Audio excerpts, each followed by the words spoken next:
Hello again, everyone, and welcome to another episode of Off the Cuff. I believe this is episode 21. I've just got back from the Southeast Conference for UKIP in Eastbourne.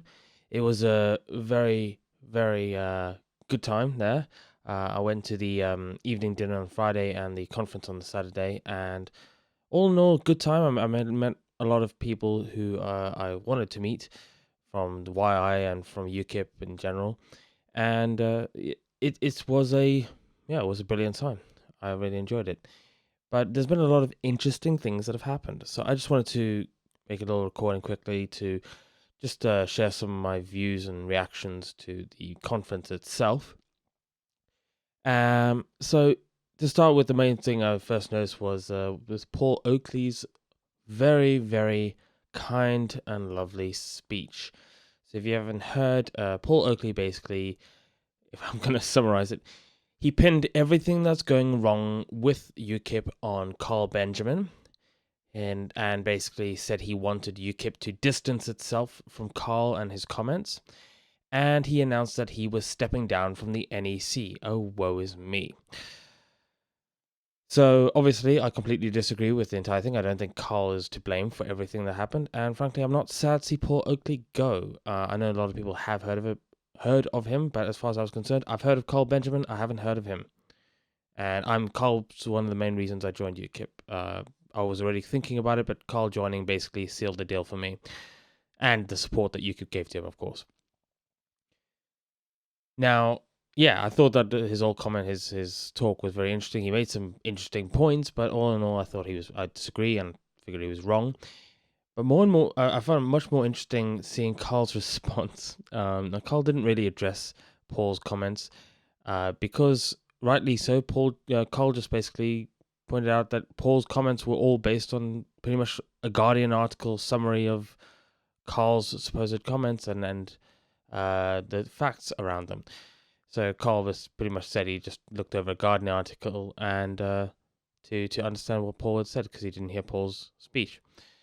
But I did really like Carl's speech because he didn't even address Paul's stuff. He just talked about the future of UKIP as he saw it, where he thinks UKIP should go. And Carl basically said, though some people may disagree, he thinks we should stop talking about Brexit. The reason being is that the way he sees it is that the Conservatives kind of have no choice but to deliver Brexit, and if they don't, the Brexit Party will deliver Brexit. I don't know if I do agree with that. I'm going to be vigilant, and I'm going to keep trying to push. But till then, I would point out, we can't really do much right now, UKIP. But Carl did make a lot of points I do agree with on where he saw the direction UKIP should go in, which was he basically said that he thinks UKIP should set the house in order. Completely agree with that. And he said we shouldn't pander to the media and he summarized his reasons. I'll link it to his talk. He said we shouldn't pander to the media. I completely agree with that. I think the media is done with, and we have better ways to get out to people that we should focus on. And he also said we need to put a decisive message forward and a divisive message forward that puts people on our side. So look at what the main issues are that most people will support and basically put that message forward as a party together, united on that. Because we've had a lot of problems with that, where some people have put forward a message and then other members say, oh no, we're not for that, but then find out we actually are. So we kind of need some unity on that. But all in all, yeah, Carl really, the message that the direction he saw is really what I've been thinking anyway. I've been trying to put together plans that will help us set our house in order. I've been talking to a lot of people to try and arrange that. And for his not pandering to the media, yeah, I've been trying to think about how we can get around the media, coming up with guidelines, sets of guidelines, and packages that we can share to branches, things like that. So that's something that a lot of people are actually thinking of. And some of the leadership candidates, which I'll talk about soon, actually have some plans for how to get around the media. So hopefully we can actually get somewhere with that. But on to his point about putting a decisive message forward, I do think he's going to have to try and get a lot of people on board, because it's going to be difficult to put a message forward that everyone agrees on, even as a party as a whole. Because, the moment you mention one point, people will be like, well, can't it be this one? And then they won't agree that we're focusing on the right thing, which for some reason some people seem to think is a game breaker for them. I don't know why, personally, but, it seems a bit ridiculous. But my favorite part of the entire conference was the hustings. I'm sure a lot of people felt the same way about that. So the hustings, we saw the 5 candidates go up. Fortunately, Batten wasn't on the stage. That's very frustrating, but to be expected to a degree. So on the stage for the candidates, we had Ben Walker, Mike Hookham, Richard Brain, Helena Windsor, and Freddie Varcher. And it was interesting, very interesting. Only a few candidates stood out to me, for good or for ill. So the people that stood out to me really was Mike Hookham, Freddie Varcher, and Richard Brain. They're the ones who really stood out to me. But I'll go through in the order they were sitting on the stage, or what I really thought of them. So Ben Walker was the one. He was on the first on the sitting on the left, not politically on the left. He did make a lot of good points. I've been a bit fatigued hearing about Walker because a lot of the YI members do love to talk about Walker, and that kind of has a way of making me rubbing off badly on me because I hear too much about it now and I'm kind of sick of it. But based on my impressions of him, I like a lot of the points he made. I don't really agree with the direction he wants to take the party in fully. I do agree with the direction, but not with how he's doing it, if that makes any sense. I do think there's another candidate who might have a better chance, which I'll talk about. And overall, I got this whole feeling of the way that Ben Walker was talking, presenting himself. He seemed very slick and salesman-like. And I just thought, one person said to me, he seems too clean, which is a very weird thing to say, but, I understand what they mean. It's something just doesn't, it seems too polished, too good, in a sense. Like, and we know that, Ben Walker's not perfect. They all shared some of their dirty laundry where they could. But frankly, it's just, I just didn't rub off right on me. I just thought, I don't think Ben Walker's a guy for me. Doesn't help. My first impression of him ever was when I emailed him last year. This is something I bring up a lot, actually, a lot more than I should. But I emailed all the NEC members last year just to ask them why they were distancing themselves from the Brexit Betrayal March and from Tommy Robinson, especially when the leader of the party was going to be at this event. Why are the NEC actively distancing themselves from the event? And I got no email responses at all, including no email response from Ben Walker, although he did send me a friend request on Facebook, which means he did see my email. This was the same day, so he definitely saw my email, but he's never bothered to respond. But from what I know, he doesn't really defend Tommy Robinson, so I don't think he's a guy for me for that reason either. Next to Ben Walker was Mike Hookham. He definitely stood out for me, but not for good reason. Now, before I went to the conference, I thought, I don't think I'm going to like Hookham's direction and a lot of the stuff he says. By the end of the conference, I knew I didn't like the stuff he says. I really was not on board with him because of the way he kind of turned against Batten after the MEP elections. But basically, there's two things that really stood out to me that Hookham said that just writ him off for me. First was that he basically said we need to cut to the media. He basically said we need to make sure that we work with the media. We need to, get on interviews, talk to them a lot. And I'm like, for me, that's no. The media are done with. When we're not their servants, we don't bend the knee to them. We don't give in to them. We have a purpose to fulfill, and Mike Hookham is wrong in thinking that the media are on our side in that. If you're not talking about Carl Benjamin's comments, you're going to be talking about something else that is not what you want to talk about.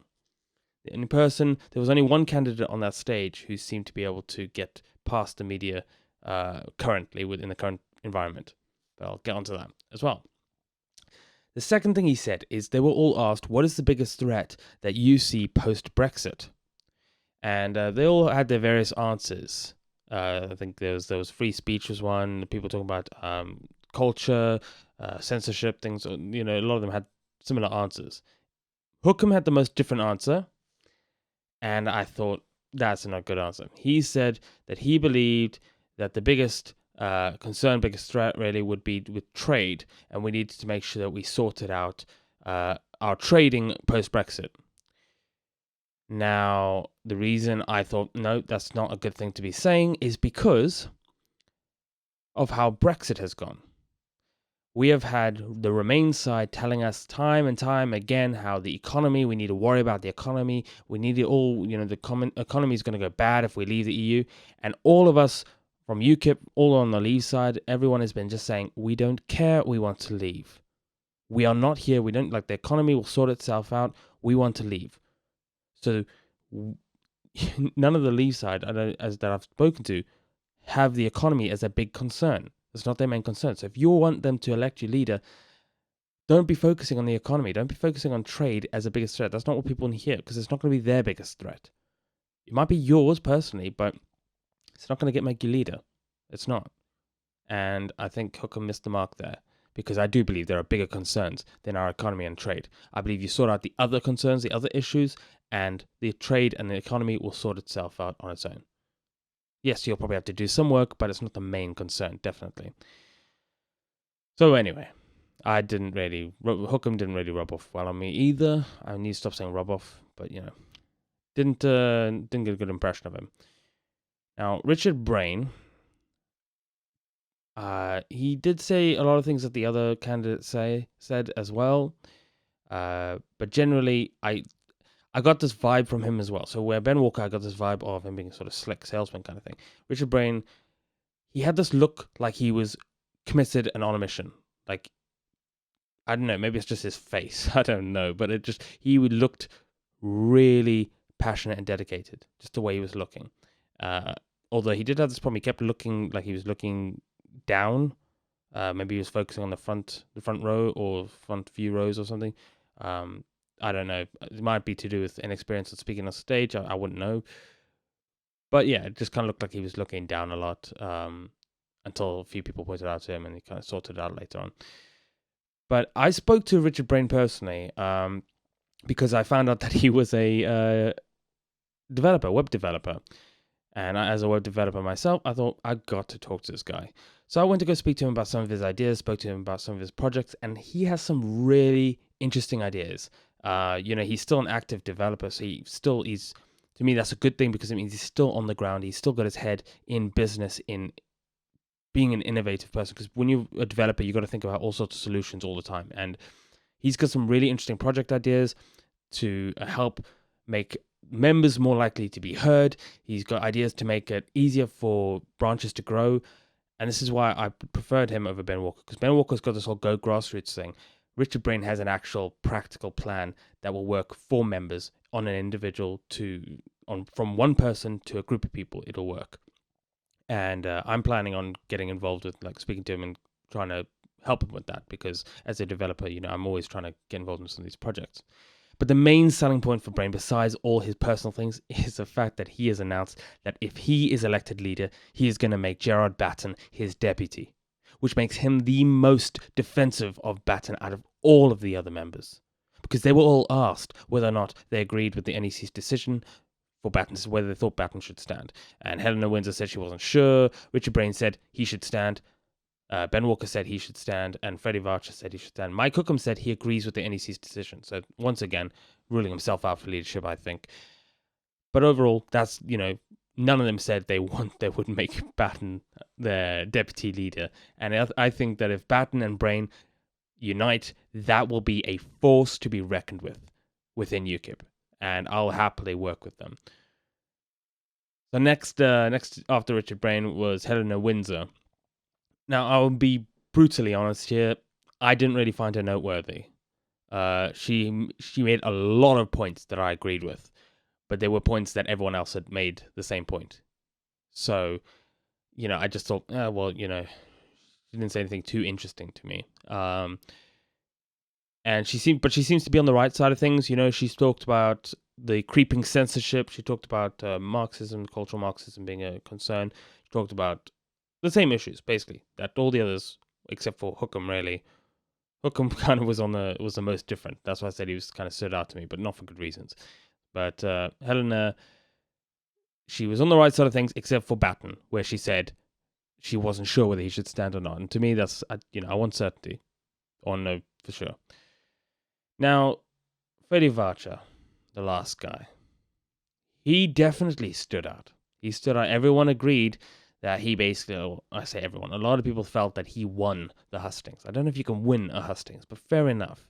And I could tell why they say he won the hustings, because Freddie Varcher knows how to handle himself on the stage. He presented himself really confidently, really loudly, and yeah, he was very confident. Before he went and spoke, he was handing out his CV essentially, to show all his accomplishments in his life, which is great. But unfortunately, the way he came off to me after a while of listening to him was cocky, just massively cocky. He seems all right. He seems to know knows what he wants, but to me, you got to have some. There's got to be some modesty. You got to have some modesty. Now, there was a big difference between Richard Brain and Freddie Varcher. Freddie Varcher seemed to address Richard Brain's points quite often, saying, "Oh, I disagree with Brain," which there might be a reason for that. Maybe he thinks he's the biggest threat to him. Freddie Varcher basically would say, "I know what to do. I'm going to handle it," whereas Brain would say, "I know what to do, and I'm going to find people to work with to put together a team." Or he'd say, "I don't know what to do. I'm going to find people who do." So for me, that's the realistic option here. Because if you are a leader, you're not going to be able to do everything on your own. You can't. Nigel Farage can't do everything on his own. Freddie Varcher can't do everything on his own. But he wanted to act like he could. And he said, "Trust me, I know how to win. I'll make us win." And I'm like, well, I can't trust Freddie Varcher because I don't know Freddie Varcher. And I'm going to need more than his CV to trust him, I'm afraid. Because I've worked with many colleagues who have great CVs and absolutely horrible attitudes and work ethics, and they're just not great people. So I'm not going to trust you just because of your CV, I'm afraid. But overall, out of all of them, Richard Brain's the one I'm going for at this point, because he's the guy. He seems to have a lot of practical ideas that will work on the ground. He's actually started employing this canvassing application, which I'm going to be looking at on a technical level, which he's actually deployed within his ward, I believe. But they've seen it in action. It's worked brilliantly, and he wants to roll that out and improve it. I've got also some of my own ideas for that. And he's talking about all sorts of other ideas that, he's actually understood. He's thought about it on a technical level, which is very good. Which means, all you need to do is get people working on it, which, it's basically what I do. A lot of the other candidates, Mike Hookham, I'm just going to strike out. Helena Windsor didn't seem to have anything too concrete. Freddie Varcher had the most concrete ideas besides Brain, but not clear enough on what those were. So, yeah, that's my views of the candidates. I'm not sure how things are going to go at this point. We still need to see if Batten will actually want to be deputy or whether he'll want to retire. But either way, as the 5 candidates stand, I'm going to go for Brain. That's my personal view. Now, one last little note was Katie Hopkins was not at the conference. She was not allowed to be there. She was, as far as I'm aware anyway, and frankly, that was bloody ridiculous. But they did play a video from Katie Hopkins, which was a very brilliant speech, really. She made a lot of good points. I don't really watch much Katie Hopkins stuff, so I don't really have too much of a view. But after listening to her speak, I really admire her view of things. I admire the stuff she's been through and some of the troubles she's had. And frankly, I'm glad she's with UKIP. I'm really glad she's helping us to push forward. Anyway, so that's just about all my views, I think, on the conference. I'll be hopefully joining the Kipper stream on Wednesday evening. We'll have to see how that goes. I think they're going to have to decide who can and can't go on the stream at this point, and I'm relatively unknown, so we'll have to see if that happens.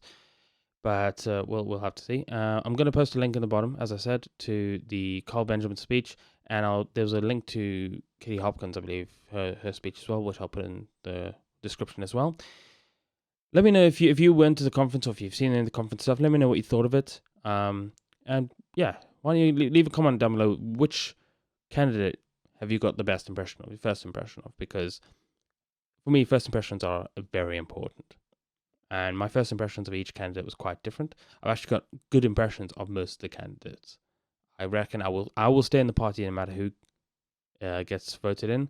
I will have to see the direction that perhaps Ben Walker and Mike Hookham end up taking the party, especially Mike Hookham. If they were to win, I don't think they'll win, but we'll see. Anyway, so that's all from me. Yeah, leave a comment down below, and I'll hopefully follow up with another video in a few days. I've got some nice stuff lined up. Anyway, that's it from me. Till the next video.